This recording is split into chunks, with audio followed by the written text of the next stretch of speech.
Okay, so purihin po ang Panginoon na magandang umaga po sa inyong lahat. So tayo po ay nasa pagpapatuloy ng ating pag-aaral about the Lord's Prayer. So ito po ay pang-7 na. Alam niyo po ba ang Lord's Prayer, kitang-kita natin doon yung uniqueness, yung design ng Lord's Prayer, kitang-kita natin doon yung uniqueness ng Christianity. Kasi sa Christianity lang na makikita natin yung tinatawag na reality. Minulat ng Panginoon yung ating isipan, tinuruan niya tayo so that we may see what is reality. Okay? So, kung i-recall natin yung statement ng Lord's Prayer, ito ay nag-start sa word na Our Father. Ano po yung reality na pinapakita ng Diyos doon patungkol po sa atin? Ipinapakita po ng Panginoon yung isang katotohanan na tayo ay binigyan ng Diyos ng access na makapanalangin sa Kanya. We know that hindi lahat na nagpe-pray ay nakakarating sa Panginoon. Kung alam ninyo ang Scripture, si God mismo ang nag-ordain ng way para tayo ay makalapit sa Kanya. Tatandaan ninyo, hindi dahil sa religious tayo, hindi dahil sa tayo ay napaka-pious o devoted sa isang relihiyon, hindi po yon ang nagbibigay sa atin ng access sa Panginoon. It is God. It is God's grace yung binigyan niya tayo ng access na makalapit tayo sa Kanya. At ito po ay malinaw na sinabi sa Hebrews chapter 10. Sabi niyang ganun nag-provide siya ng new and living way through the death and resurrection of Jesus Christ. Sa word na Our Father, ay makikita nyo doon na tinanggap tayo ng Diyos bilang mga anak. He adopted us through Christ. Kaya nga nakakatawag tayo ng Our Father. At nung tinalaki natin yung paksang ito, nakita natin walang ibang religion, even the Jews itself, during those time, nung time ng ating Panginoong Yesus, hindi nila tinatawag si God as Father. Pero si Jesus Christ mismo ang nagturo sa atin, pag nanalangin kayo, ganito, Our Father. At lahat ng panalangin ng Panginoong Yesus ay He prayed directly to the Father. Kaya nga, inakusahan siya ng mga Hudyo ng blasphemy. Kasi nga, pag ginamit mo nga naman yung word na Father, it is a very intimate relationship. At nakita po natin, at hindi lang yon. Ni-reveal sa New Testament through Apostle Paul that God has gave us the Holy Spirit. Ang isa sa mga purpose ng Holy Spirit, so that we can cry out, Abba, Father. Amen? So iyan po ay isang malaking privilege sa atin. And that makes us unique, ang Christianity. Ang mga Muslim, magpahanggang ngayon, they don't call God as their Father. God ang tawag nila, o Allah. Okay? So ngayon, bukod pa doon, ni-remind din tayo ng Lord's Prayer na, Thou art in heaven, upang tayo ay matuto tayong matakot sa Kanya. Dito, pinapakita ng Panginoon yung isang realidad. Anong realidad? That God is holy.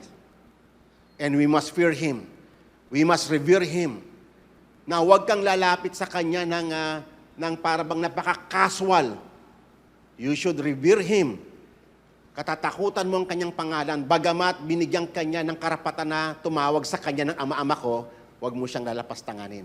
He is in heaven and we are on earth.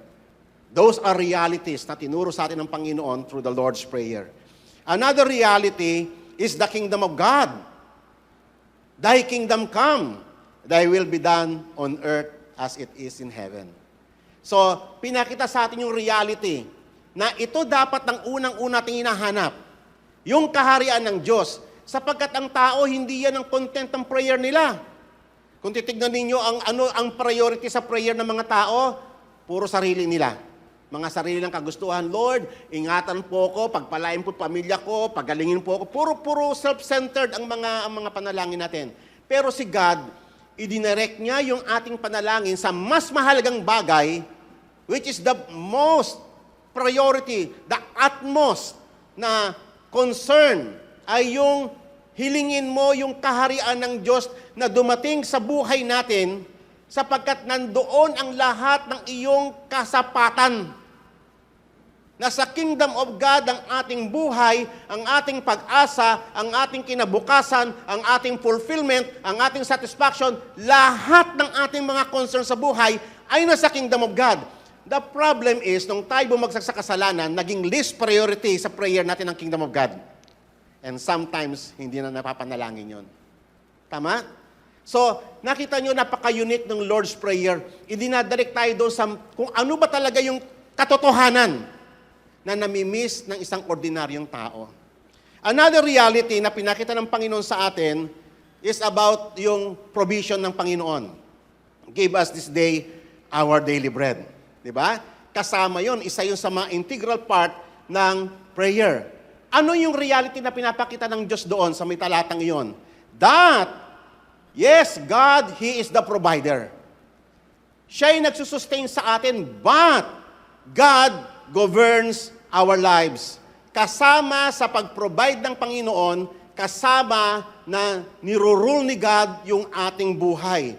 Kung papaano din natin i-administer yung mga binibigay niya sa ating buhay. At ang concern ng Diyos ay hindi lamang puro physical things, hindi lamang mga temporal things, but lalo na yung tinatawag na eternal life. Mas iyon ang concern ng Panginoon sapagkat ang lahat ng pagkain lumilipas yan. Di ba? Lahat ng bagay sa buhay, meron ka man ngayon, bukas mapaparami. They will all perish, but the Word of God, it will endure forever. At iyon yung mas concern ng Panginoon. Yung kailangan ng ating kaluluwa, pagkain din yun. Kasama din yun sa daily bread na kailangan natin. Alam nyo ba, sabi ko nga nung na-preach ko tong part na to, alam nyo, minsan nakakalimutan natin na may kaluluwa tayo. Ang akala mo, puro laman ka lang. Kaya yung prayer mo, ang content ng prayer mo, puro mga material things. Di ba? Hindi natin nakikita yung importance ng Word of God, yung importance ng eternity. Na mas concern ang Diyos sa eternal life. Mas concern si God na mapasama tayo doon sa glorification that we will meet Him face to face on the day of glorification. Another reality na pinakita ng Panginoon sa atin through the study of the Lord's Prayer ay yung reality ng ating kasalanan. The reality or the seriousness of sin sa harapan ng Diyos. Kaya nga, tayo, no, as Christian, bagamat tayo ay pinatawad na ng Panginoon, pero nagkakasala pa rin tayo. Hindi po ba? Nagkakasala pa rin tayo. And because of that, we need a constant, a continuing practice of repentance. At yung paghingi ng tawad is a gift of God. Hindi po yan something na galing lang sa atin. Ito ay bestowed freely by God sa kanyang mga minamahal.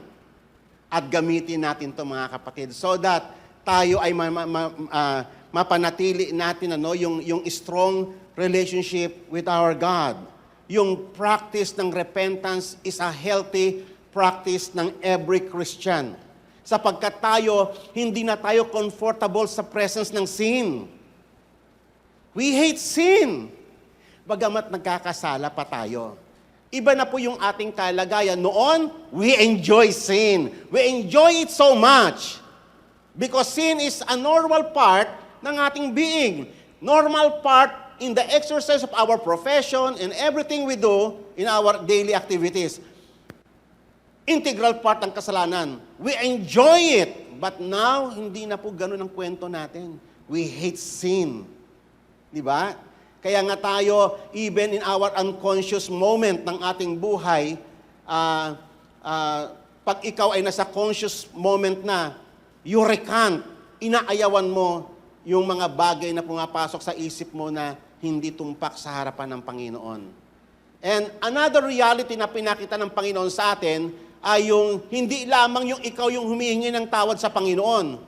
The reality that you also exercise yung forgiveness.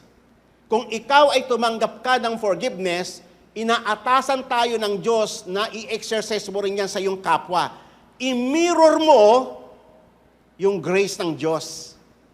I-mirror mo yung pag-ibig ng Panginoon sa iyong kapwa. Hindi po to one way. Kaya nga po doon sa Lord's Prayer, kitang-kita mo yung what is reality.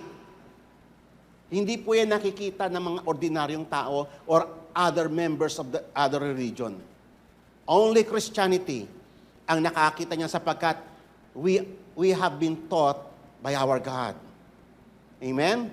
Maganda, nahihingi ka ng tawad through repentance, but at the same time, you have to exercise yung forgiveness because it is a requirement of God. Okay?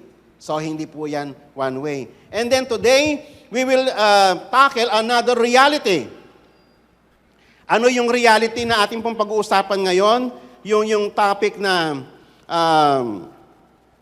deliver us from evil. Sabi nga po ng Matthew 6 verse 13, lead us not into temptation, but deliver us from evil. Amen. Sa tingin nyo, mahalaga ba itong part na to? Alam nyo ba ang Ten Commandments? Lahat po ng yung bawat commands na yon ay mahalaga yon. Vital yon sa isang society. Ito po, nung tinuro sa atin ng Panginoon, wala kang pong iano dyan. Lahat po yan, vital po yan. Importante yan because they speak about what is reality. And this time, ang ating pag-uusapan is the reality of temptation sa buhay ng mga Kristiyano. Sino sa atin dito ang hindi nakakaranas ng temptation? Pakitaas nga po ang kamay. Ako, tumanda na ako mula noon, 1986 pa ako nakakilala sa Panginoon. Anong taon na ngayon? 2024 na. Tumatanda na ako, ilang taon na ako sa Panginoon. Yung temptation, hindi nagbago yon. Amen? Hindi nagbago yung temptation. Minsan nagdi-disguise siya ng another form, pero siya pa rin yun.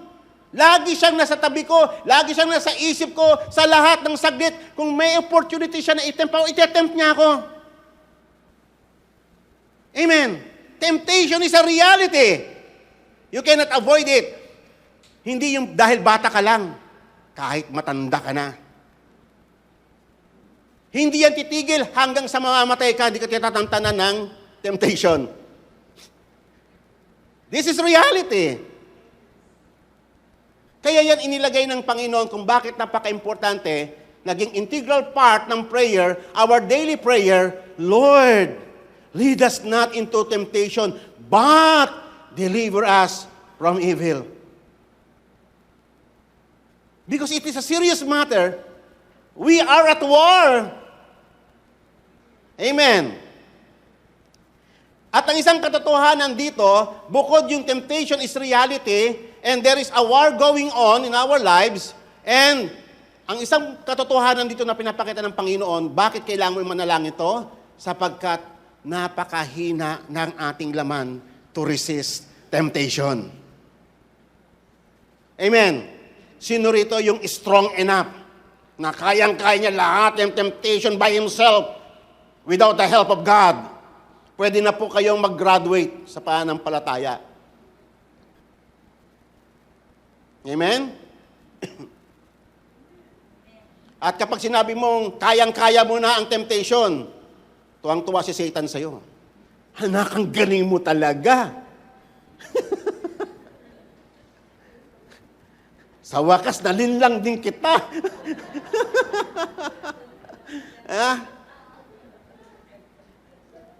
Kaya nga yan inilagay sa prayer upang matuto tayong manalangin sa Diyos ng tinatawag na prayer of deliverance araw-araw. Ama, iligtas mo po ako sapagkat ako'y napakahina sa presence ng temptation. We cannot rely on our own strength. We need the grace of God daily. Edukado ka man o mangmang ka, mayaman ka man o mahirap, ano man ang kulay ng kutis mo, ano man klaseng lengguwahe meron ka, pare-parehas lang po yan. Amen. Punta kaya ako ng Amerika, baka iba, mas lesser doon yung temptation. Siguro sa ICC, hindi gaano kasi mga strong mga taga-ICC hindi sila medyo exempted sa temptation. Ganun ba yon? Wrong. Tatanda na lang tayo na andyan pa rin siya. Lagi siyang nasa tabi natin. Naghahanap ng opportunity to bite our heels, to topple us down, to draw us away from our God. Amen. Amen po ba? Habang tayo tumatanda, nadidiscover natin the same old temptation na lagi nagdi-disguise at laging gusto tayong ibagsak sa ating relasyon sa ating Panginoon. Okay, so tatandaan po natin, sa prayer na to, ipinapakita sa atin ng Panginoong Yesus the reality of war. Sabi nga po ng Westminster Confession of Faith, declares that the Christian life involves in a continual and irreconcilable war. Bakit po? Bakit tayo nasa at war? Alam niyo ba karamihan sa mga Kristiyano, ang akala niya nasa luneta siya. Amen. Kaya nga hindi siya gaano nagpe-pray ng, Lord, iligtas mo po ako. Kaya sama ba sa prayer natin? Hindi. Ang laging kasama sa prayer, Lord, pagpalain po ako, ilayo mo ako sa disgrasya, ilayo mo ako sa ganito. Pero hindi mo pinagpipray na, Lord, ilayo po ako sa temptation. Kaya tuloy, pagdating mo na doon, ang daming anyo ng temptation. Sa trabaho ba, walang temptation? Karami. Kaya nga, ang daming bribery sa trabaho Nati-attempt tayo in every form. Hindi lang po sa sexual immorality ang temptation. Napakaraming anyo. Amen po ba? Kunyari, ito hindi to sexual immorality. Kunyari, lumabas lang yung yung kapatid mo. Nagkwento sa iyo ng buhay-buhay ng diyan, kung sino-sino diyan. Uy, alam mo si ganto-ganto. Attempt ka naman. Biglang nang haba yung tenga mong gano'n, Biglang lumaki agad yung tenga mong gano'n. That's another type of temptation. Why? Bakit pag gustong-gusto natin sa temptation? Bakit gustong-gusto mag-give in sa temptation? Kaya pag-uusapan po natin yan mamaya. Kaya nga, dapat maging aware tayo. Maging integral part ito ng prayer natin. Kung nanalangin ka, na kailangan mo yung daily provision, Lord, give us this day our daily bread, ipag-pray mo rin ito. Kasi seryoso ito. We are at war. Wala po tayo sa Sky Park. We are at war. Every moment, every opportunity ay naghahanap si Satan kung paano kanya mailalayo sa Diyos.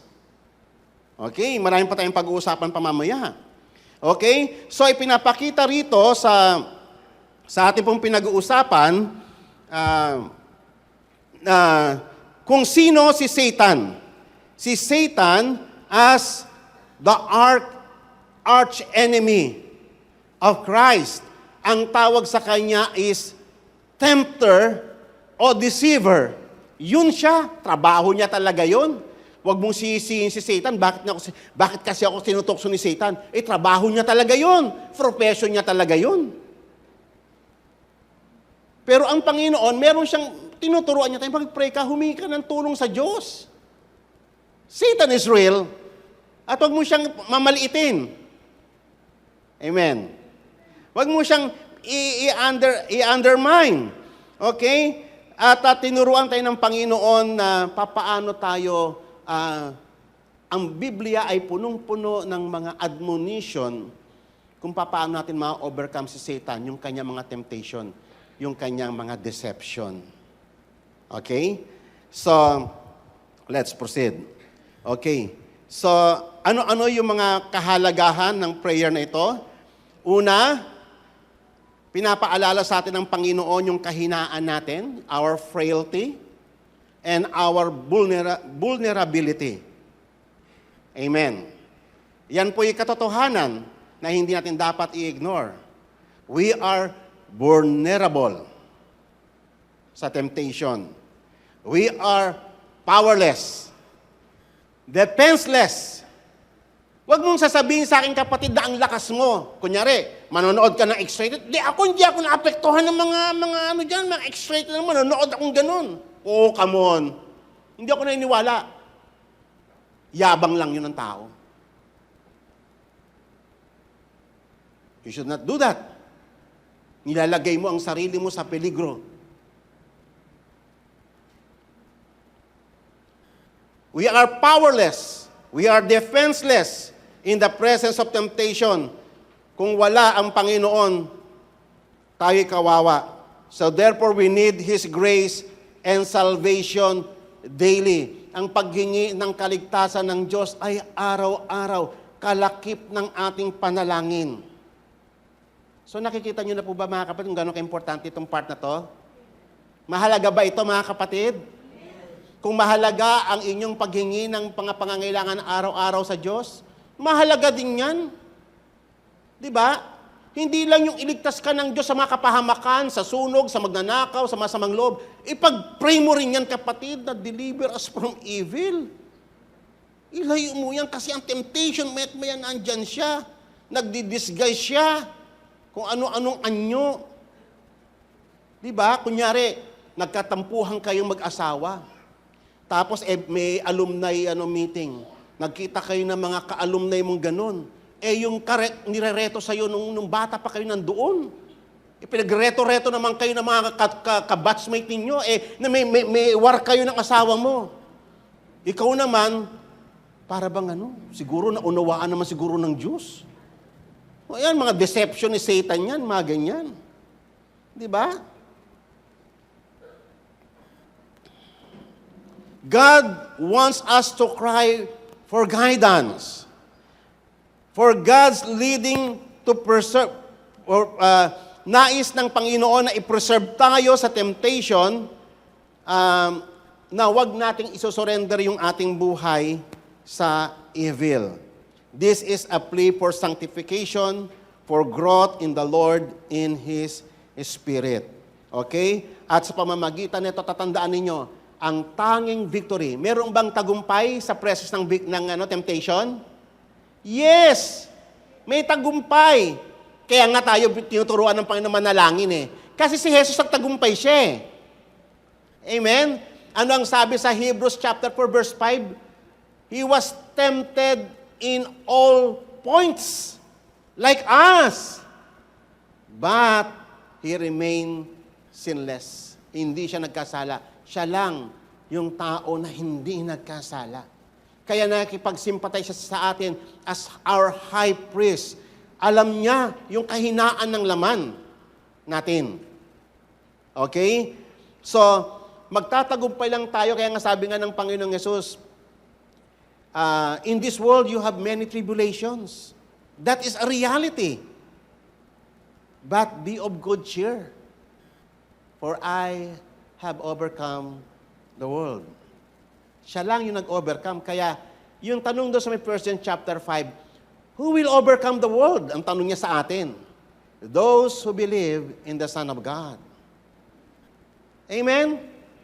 Kasi siya lang yung victorious Siya yung conqueror. At nais ng Panginoon, through faith in Him, na magtagumpay ka rin kay Satan. Kaya sinabi yan sa Romans and soon, Christ will crush Satan under our foot. Kung papaanong na-crush niya si Satan, tayo rin tuturuan din tayo na maging overcomer kay Satan sa kanyang mga deception at sa kanyang mga temptation. Amen. Tingnan ninyo, sino yung unang-una niyang tinukso? Si Eva at saka si Adan. And they failed. Nakita niyo kung gaano katusok, kung gaano niya kakawise. Napaka-crafty ng kanyang isipan na alam niyang i-manipulate yung tao. Hindi ba kitang-kita natin yung sa atin? Ginagamit niya yung mga pita ng laman natin to manipulate our being, to deceive us, to lure us, to entice us. Alam na alam ni Satan. Alam na alam niya yung kahinaan natin. Hindi siya all-knowing, Pero alam niya kung saan niya tayo huhuliin. Okay. Si Joseph, nakita naman din nyo doon, di ba? Grabe yung temptation, pero nagtagumpay siya. Dahil very strong ang word sa buhay niya. May tagumpay hindi po ba? Na ang Panginoong Yesus, sabi nga sa may Matthew chapter 4, and Jesus was laid up by the Spirit into the wilderness to be tempted by the devil. Sino naglagay kay Jesus doon sa lugar ng temptation? The Holy Spirit. He was led by the Holy Spirit in that place to be tempted by the devil. Pero ang Diyos, wala siyang tinutukso. Si Jesus Christ ay dumaan din sa the same process of testing of faith. Amen? Kay God, iba yung testing of faith, iba yung temptation. Si God, wala siyang tinetempt. Pero tayo ay tinetest niya yung ating pananampalataya. He allowed Satan, but ang pagkakaiba sa ating mga kapatid, He gave us grace to overcome. At kitang-kita natin yan sa kwento ng maraming mga biblical figures sa Old Testament. Nandoon ang grace ng Panginoon. Okay. So sabi rito, and after he had fasted 40 days and 40 nights, he then became hungry. And the tempter, yung pangalan ni Satan, Tempter, tagatukso. Yan talaga ang pangalan niya. And he came to him, if you are the Son of God, command these stones become bread. Very crafty yung mga tanong. Pag-uusapan natin in some area, in some other time. Pag-uusapan natin, ano ba itong mga temptation na to? Hindi lang po siya ganun kasimple. Okay? Mga formulation ni Satan, napaka-crafty, ang galing kung ano yung intention niya, bakit iyan yung mga tanong, yung mga issue na nire-raise up niya against Jesus Christ. Pero pagkatapos nung napagtagumpay na ni Jesus, yung lahat ng panunukso ng dyablo, anong sabi sa may verse 13? And when the devil had ended every temptation, ibig sabihin, ang dami, he departed from him until an opportune time. So, okay, ibig bang sabihin, pag nagtagumpay ka na, lulubayan ka na ni Satan? Kaya nga, tama yung sabi ng scriptures he was tempted in every point, and yet without sin.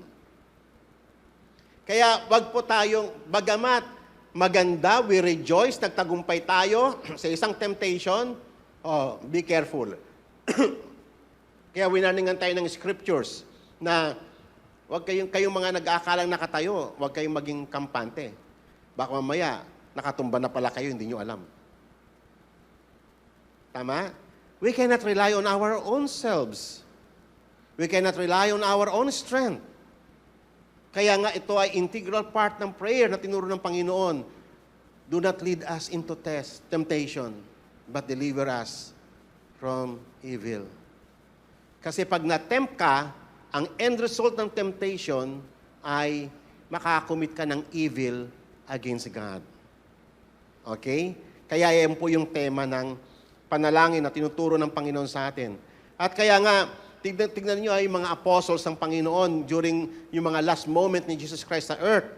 So when He came to the place and He said to them, pray that you may not enter into temptation.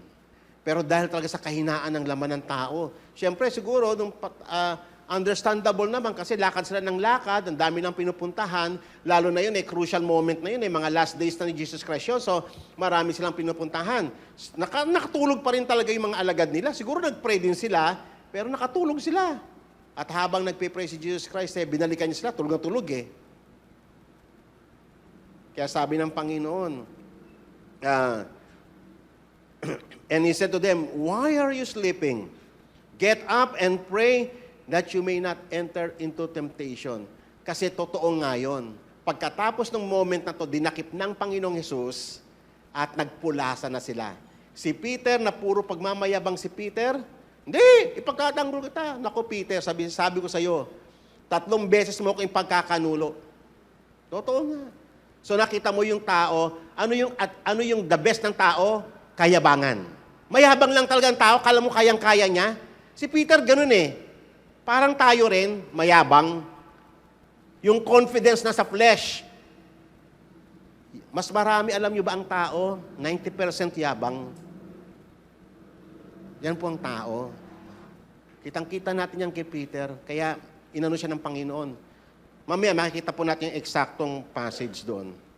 So, ito po ay prayer of deliverance. Even our Lord Jesus Christ, ito rin yung kanyang panalangin sa atin sa may God the Father. Kasi, tanging ang Diyos lang, uulitin ko, tanging ang Diyos lang ang makakatulong sa atin sa panahon ng temptation, wala na pong iba. Okay? Kaya ito po ay very vital sa atin pong daily prayer. Sabi ng Panginoong Yesus, yung mga last prayer niya sa Garden of Gethsemane, I do not ask that you take them out of the world. Hindi yun ang solusyon. But that you keep them from evil one. So, nakita po natin na ang ating Panginoon as a great high priest, He is interceding on our behalf. Amen? So, ibig sabihin tayo, kung bakit man tayo ay nape-preserve araw-araw sa temptation and from committing evil deeds, it is because of the intercession of our great high priest. Amen po ba? Nag-intercede siya. Amen? And we must be aware of it. Our great high priest, our Lord Jesus Christ, is interceding for us. Pinagpe-pray niya tayo. Kaya nga kung tayo man ay na-overcome natin yung some temptation, it is not because na malakas tayo. It is not because of us. It is because of Him. He prayed for us. Ang akala natin minsan, ako kasi talaga malakas ako, matagal na akong Kristiyano, marami na akong alam sa may Bible nagtuturo na ako ng ganito. No! It is not you. It is Jesus Christ. Amen po ba? So ito po yung reality na sinasabi ng Panginoon. We are all weak. Without the intercession of our great high priest, we are nothing. At yan mismo sinabi ng Panginoong Yesus, without me, you can do nothing. Kaya nga, ang declaration ni Apostle Peter sa chapter 5, be sober-minded and be watchful. Your adversary, the devil, the tempter, the deceiver, prowls around like a roaring lion, seeking someone to devour. Yan ang trabaho niya. Kung hindi po kayo aware sa katotohanan ito, pinapakita po sa atin kung ano ang reality. Testimony po ng Bible yan. Kaya huwag kayong papakampante, kayo mga kalalakihan. Amen. Ang temptation ay laging nandyan. Mag-ingat kayo sa harapan ng mga pornography. Kayong mga kabataan, kayong laging nasa cellphone, laging naka-internet. Magbantay kayo, ang daming temptation dyan sa cellphone. Amen ba mga kabataan? Mga kabataan, hello? Walang exempted sa atin. Your adversary, the devil, prowls around like a roaring lion, seeking someone to devour. Resist him firm in your faith. Naalala ko yung isang katwiran ng isang Kristiyano. Lagi niya sa akin, gusto niyang i-justify yung kanyang pag-iinom. Hindi ako makatulog sa gabi, kaya umiinom ako ganun. Hanggang sa napansin ko, kasi lagi niyang lagi niyang kinakatwiran yun. Hanggang sa napansin ko, isang araw, wala na siya. Kinain na siya. back to zero na talaga siya. Ang hirap eh. You put yourself into that place of temptation na sa halip na mag-cry out ka for deliverance kay God, na palayain tayo sa lahat ng bagay na umaalipin sa atin. Sabi niya, resist Him. Pwede, hindi po ba? By our own strength? No! By the grace of God. Tatandaan natin, hindi natin kaya without the grace of God. Kaya nung sinasabi rito, resist Him, firm in your faith. Sino yung object ng faith natin? Si Jesus Christ. Yun yung sinasabi sa 1 John chapter 5, who will overcome the world? Those who believe in the Son of God. Amen? We overcome the world through our faith. Kaya nga rito, resist Him. For God has given us the strength, the power to overcome. At ang Panginoon ay nag-intercede sa atin that we might not fall sa Kanyang trap. Knowing that the same kinds of suffering are being experienced by your brotherhood throughout the world. So hindi lang tayo, hindi po isolated cases yan. It is a common experience ng lahat ng mga anak ng Diyos. Amen po ba? Kaya hindi na kinakailangan pang magpunta sa ibang lugar. Kasi pare-parehas po yung experience na yan. Amen. Si Satan nasa Amerika din po siya. Pero hindi po siya omnipresent ha. Marami po siyang mga galamay. Okay. So, ang Bible ay nagsasabi ng tinatawag na snare of the fowler. Alam niyo po ba yung fowler? Kasi in Old Testament times, meron silang yung pangsila ng ibon. At yung nanguhuli ng ibon, ang tawag po sa kanya fowler. So si Satan, dinidescribe po rito as a fowler. Para tapos tayo, ay parang yung mga ibon na nahuli ng fowler. Sabi po rito sa may Amos chapter 3 verse 5, does a bird fall into a trap on the ground when there is no bait in it? Pupunta ba yung ibon, basta-basta na ng ganon, sa trap ng isang fowler? Kung walang patibong? Of course may patibong. Ay bakit ba tayo gusto natin, bakit ba lagi tayong nahuhuli sa patibong ni Satan? Kasi kinakagat natin yung patibong niya. O ano kaya yon? Ano ba yung patibong ni Satan? O mamaya pag-usapan natin yan. Sabi rito, does a trap spring up from the earth when it captures nothing at all? Yung bigla bang magko-close ng ganun yung trap nang wala man lang na, hangin lang dumang ganun ba yung trap? Of course, may nahuli siya. May dumaan doon. O, di ba? Maraming nahuhuli si Satan. Okay, ngayon, ito po yung sagot dyan. Sinabi rin po yan dito sa may James. Sabi rito, blessed is the man who remains steadfast under trial. For when he has stood the test, he will receive the crown of life, which God has promised to those who love Him. And then ito na po, verse 13. Let no one say, when he is tempted, I am being tempted by God. Huwag mo sasabihin po yan, kapatid ha, kasi ang Diyos wala po siyang tinutukso. Hindi po tempter si God. Si Satan po yon. Malinaw po ba? Okay. For God cannot be tempted with evil, and He Himself tempts no one. Malinaw po yan sa James. And, verse 14, but each person, bakit ba tayo nahuhulog sa temptation ni Satan? Ito po yung sagot.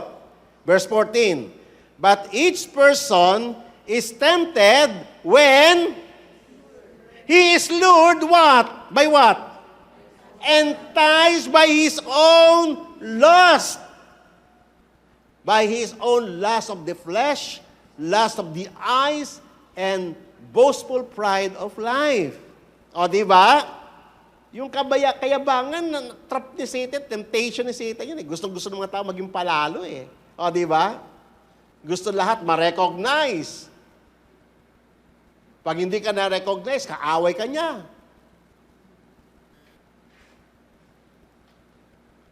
O yan.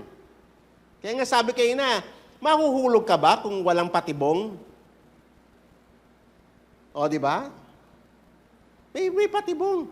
At na-ignite ng patibong na yun yung mga sinful desire natin. Gusto mo Kunyari, nag-iisa ka. Natulog ka sa may bahay ng kaibigan mo.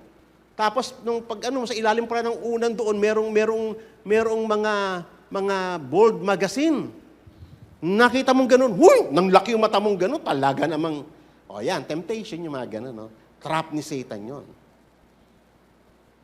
Meron bang, may pagkakataon ba na makaiwas ka doon? Yes, by the grace of God. Amen? Sabi ng Panginoon, hindi ka ilalagay ng Diyos beyond your capacity. Alam ng Diyos. Bago ka inilagay ng Panginoon sa isang pagsubok, ay alam ng Diyos kung hanggang saan lang kaya mo. Sinabi yan po yan sa Corinthians Okay? So inaalalayan din tayo ng Panginoon, bagamat kay God, kailangan kanyang yung tinatawag na testing of faith para ma-prove, madalisay ang iyong pananampalataya. That was the intention of God. But si Satan, ang purpose ni Satan is to destroy you. Pero kay God, He doesn't meant to destroy you. Ang gusto niya ay lalo kang maging victorious pananampalataya. Kung gagamitin mo yung grace na kaloob niya sa sitwasyong ganon. Mga kapatid, in every temptation, merong grace si God na pinaprovide. Amen. Hindi lang po tayo yan. Each person is tempted when he is lured and enticed by his own desire. Then the desire, when it was conceived, gives birth to, nanganganak siya ng kasalanan. And sin, when it is fully grown, what? Brings forth death. Seryosong bagay ba ito? Bakit nilagay ng Panginoon na deliver us from evil, do not lead us into temptation? Seryoso ba yon? It is a reality. It is an unavoidable reality that we have to face. And we have to understand kung ano yung provision ng Diyos sa atin in the midst of temptation. That the only escape is God's grace. Amen? The war is reality. Satan is real. The Bible does not deny the existence of Satan. Amen? But God is also real. The help of God is also real. The grace of God is also real.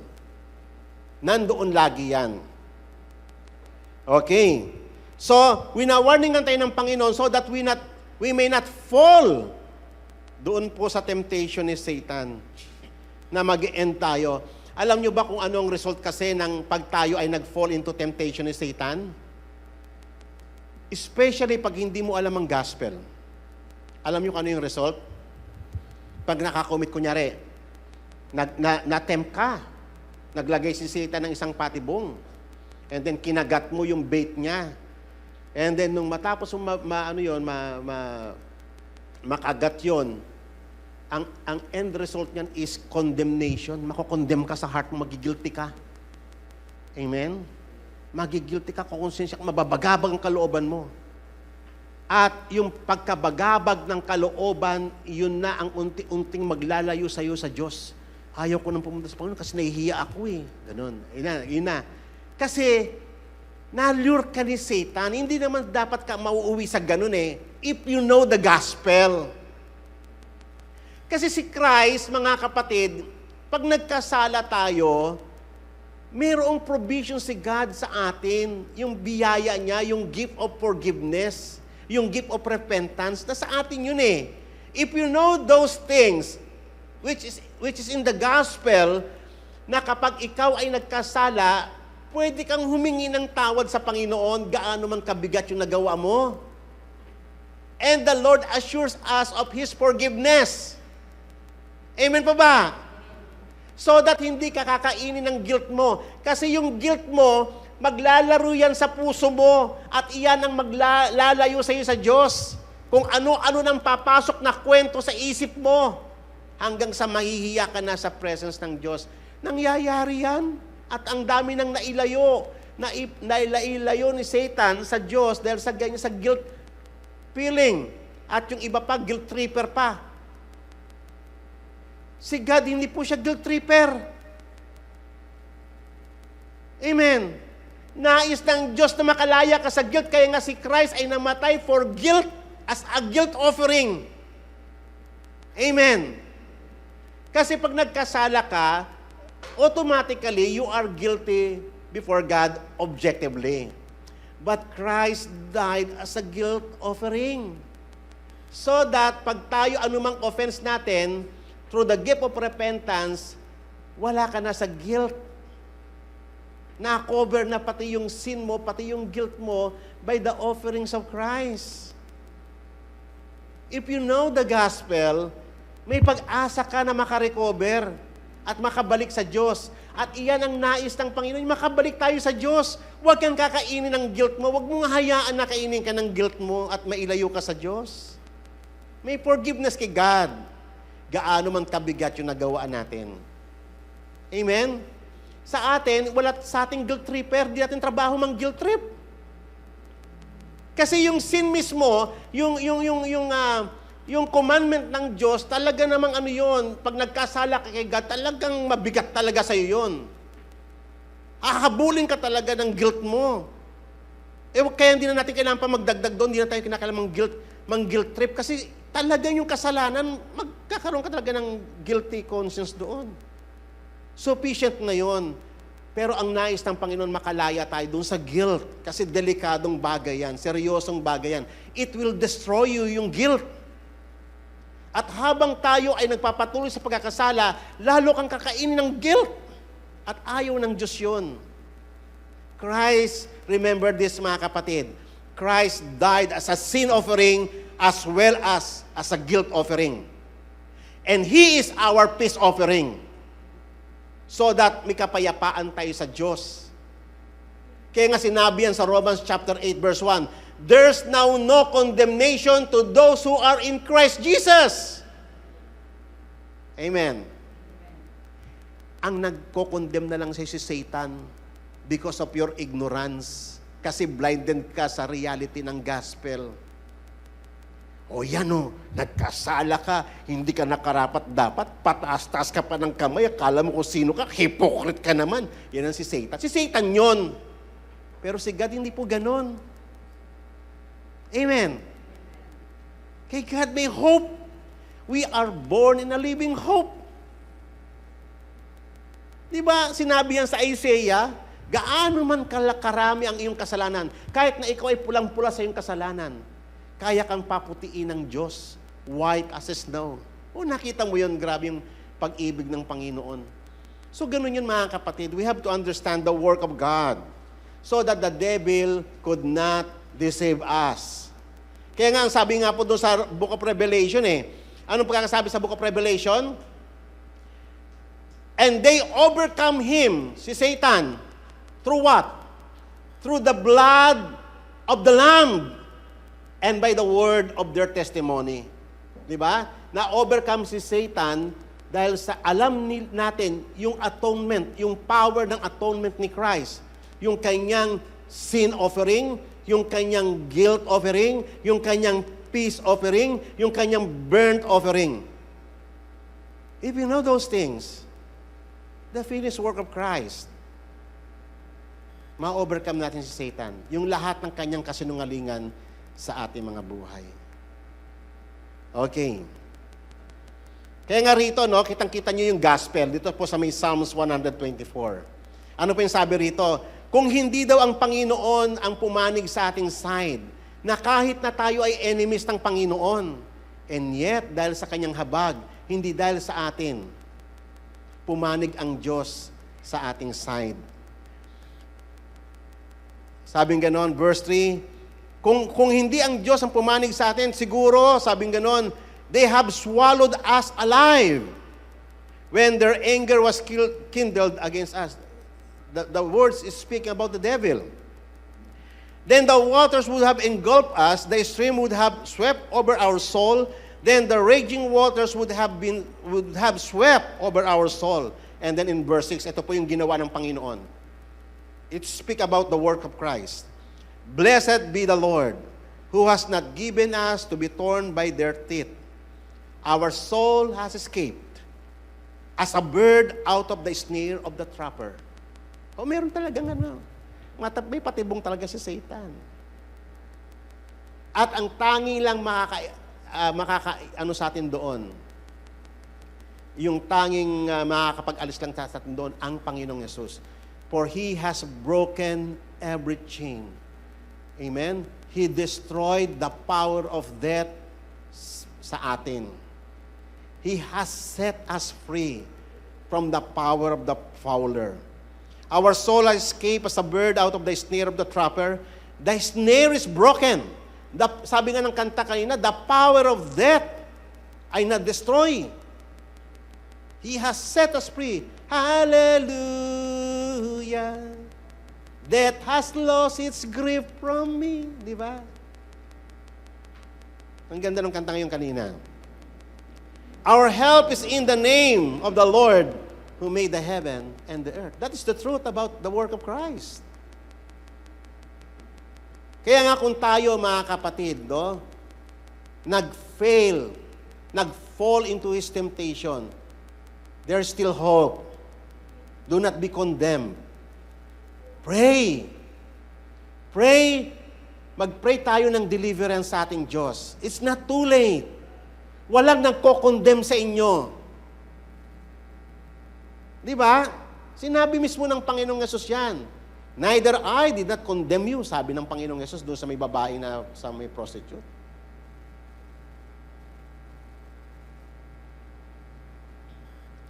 Kaya nga ito yung ating favorite verse noon sa may Psalms 91.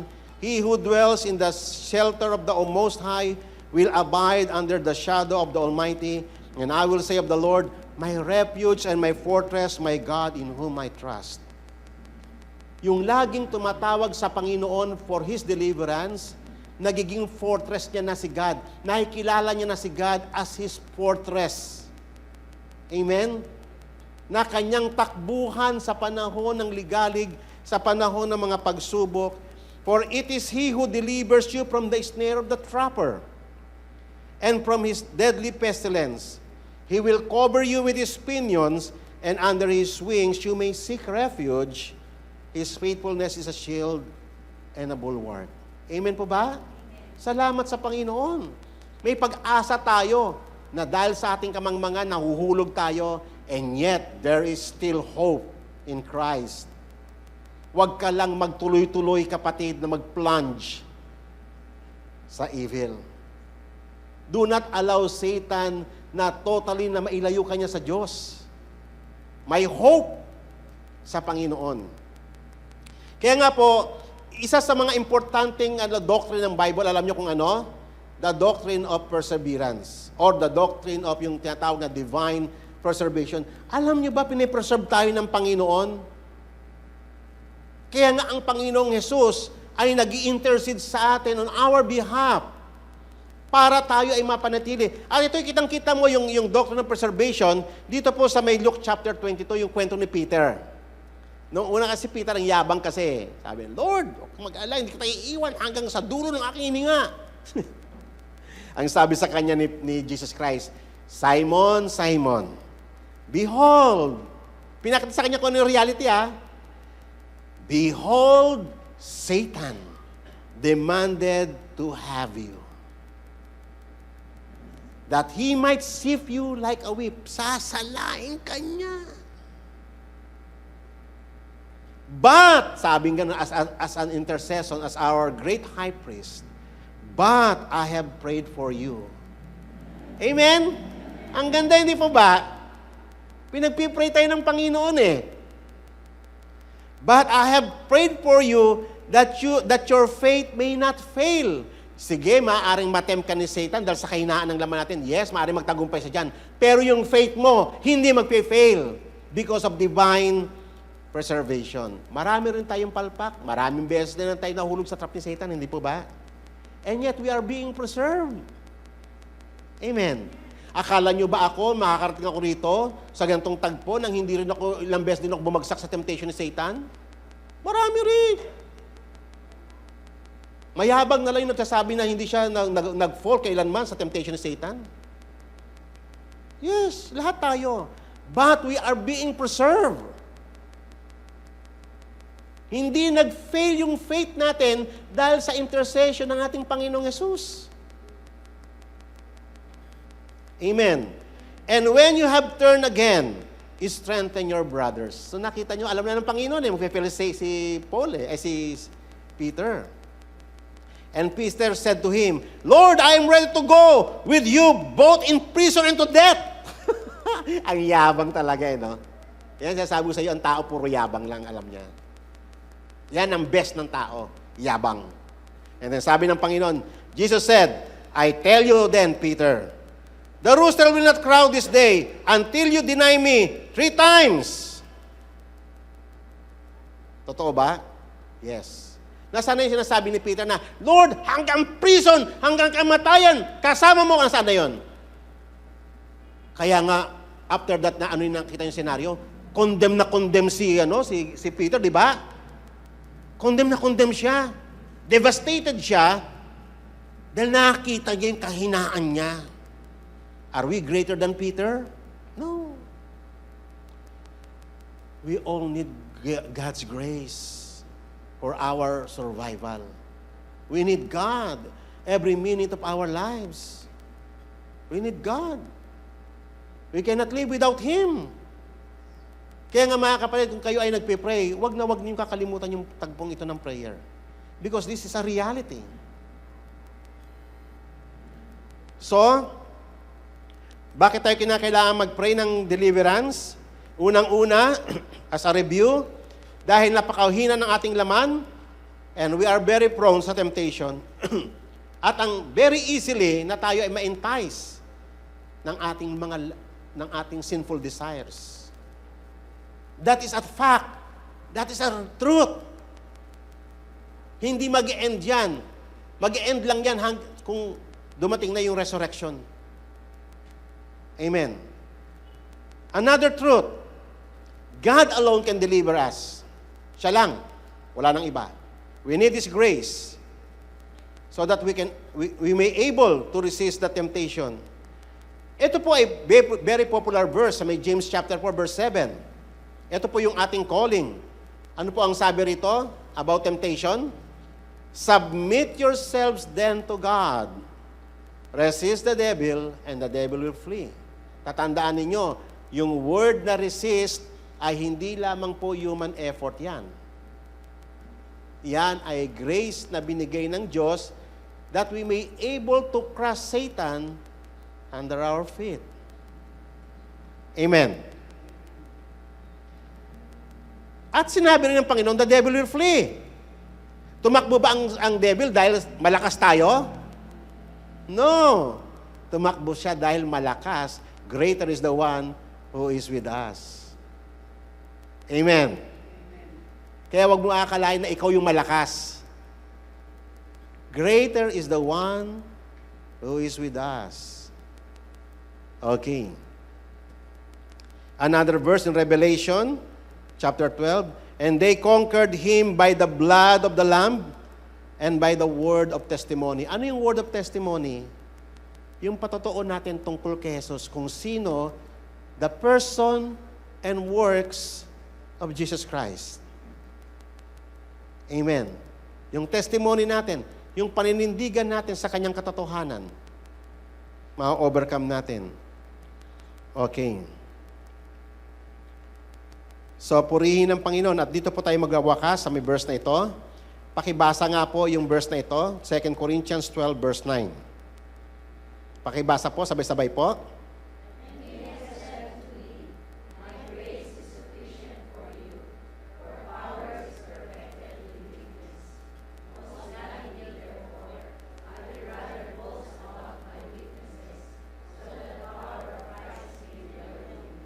Nakakaya bang i-confess yung weaknesses natin?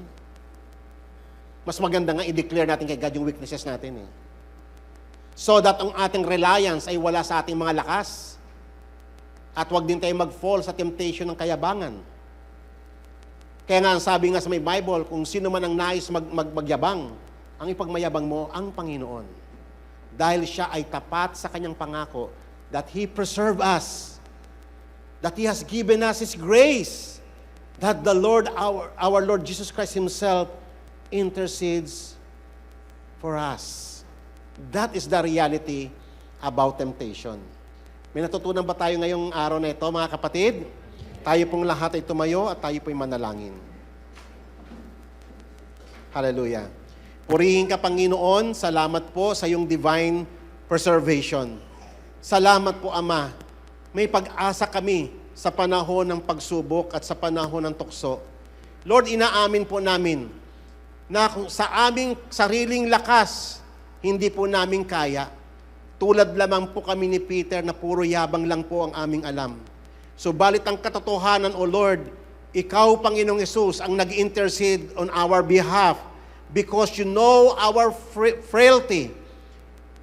Yung aming vulnerability, Panginoon, alam Mo yun exactly, Panginoon, kung hanggang saan lang ang kakayanan namin. Without Your grace, Father God, wala kaming ma-overcome, O Lord. Salamat sa pagpapakilala Mo sa amin at salamat din po sa Ebanghelyo na inentrust Mo sa amin. Binigyan Mo kami ng pangunawa kung ano ang mga ginawa ng aming Panginoong Yesus at kung sino si Jesus sa aming buhay, O Lord God. Tunay nga, O Lord, na Siya ang aming kaligtasan. Siya ang aming buhay na walang hanggan. Salamat, Ama, sa lahat ng tinuro Mo sa amin sa araw na ito. Dalangin po namin, Ama, na patawarin po kami sa lahat ng aming mga pagkakasala, sa aming pagbagsak sa kasalanan. And thank You, Father God, for the gift of repentance, O Lord. At Lord, may pag-asa kami na makabalik muli sa Iyo at mapailalim uli kami, Panginoon, sa Iyong paghahari. Salamat, O Lord, iniingatan Mo kami. Hanggang sa araw, O Lord, nahaharap na kami sa Iyo sa araw ng glorification. We thank You for preserving us through Your grace. In Jesus' name, Amen.